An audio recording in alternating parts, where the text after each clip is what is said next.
আসসালামু আলাইকুম সম্মানিত ভিউয়ার্স, এটা হচ্ছে বাইকুনু জাতের আঙ্গুর।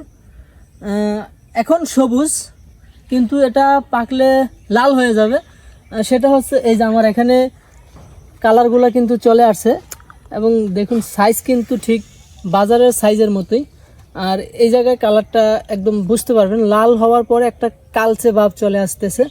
এটাই হচ্ছে বাইকুনুর আঙ্গুরের মানে বৈশিষ্ট্য। অনেকে সবুজ আঙ্গুর বলেন, আসলে এটা সবুজ না, এটা বাইকুনুর লাল আঙ্গুর। আপনারা যারা বাসাবাড়িতে দু একটা চারা রোপণ করতে চান তারা এই বাইকুনুর জাতের আঙ্গুরটা চাষ করতে পারেন, কারণ এটা 1 বছর হওয়ার আগেই ফলন দিয়ে দেয়। কারণ এটা আমার গাছের বয়স এখনও 1 বছর হয় নাই, এর আগেই কিন্তু ফলন আসছে। তো আপনারা যারা বাসাবাড়িতে দু একটি চারা রোপণ করতে চান আপনারা এই বাইকুনুর জাতের আঙ্গুরগুলো চাষ করতে পারেন। এটা আপনার অল্প দিনের মধ্যেই রেজাল্ট পাওয়া যায় এবং কালারও চলে আসে সুন্দরভাবে। আপনারা চাইলে আমাদের কাছ থেকেও এই গাছের চারা সংগ্রহ করতে পারবেন। এটা হচ্ছে বাইকুনুর জাতের একটি আঙ্গুর, খুব মিষ্টি হয়ে থাকে, পাকলে কাঁচা অবস্থায় টক থাকে, কিন্তু যখন কালার আসে পেকে যায় তখন আপনার এটা লাল হয়ে একটা কালচে বর্ণ ধারণ করে এবং এটা মিষ্টতা অনেক বেশি। তো আপনারা যারা এরকম বাগানে আঙ্গুর চাষ করতে চান, দেখুন প্রত্যেকটা থোকাতেই কম বেশি কালার আসতেছে। আর এই একটা গাছে প্রথম বছর 1 বছর হওয়ার আগেই প্রথম একটা গাছে আপনার এরকম ছোট বড় মিলে 25টা থোকার মতো আসছে। তো আপনারা চাইলে এই জাতটা আপনাদের বাসাবাড়িতে চাষ করতে পারেন।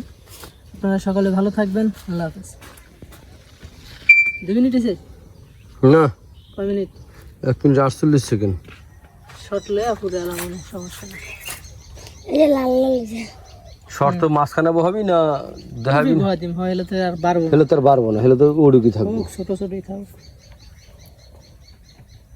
গরম লাগে কথা বলে রে ভাই। হ্যাঁ দেখছিলি মিটানা সুয়ারে খাস না? এই নরম দিয়ে যে খাইছিলি সুহা? মিঠা লাগে না? কাঁচা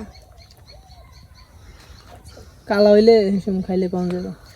হ্যাঁ, ঠিক না? এটা তো হলো একটা ইয়া, কিন্তু ওই যে লাল সে যদি লাল কালার আইছে ওরি হয়তো একটু ওই যে যেটা লাল আইছে পুরাটা। আর একটা কথা কোন তুমি যেটা লেখা লাগে গরম।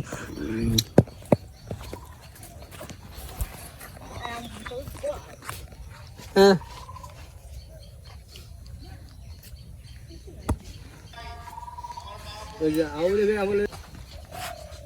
ও এটা আমার কাছে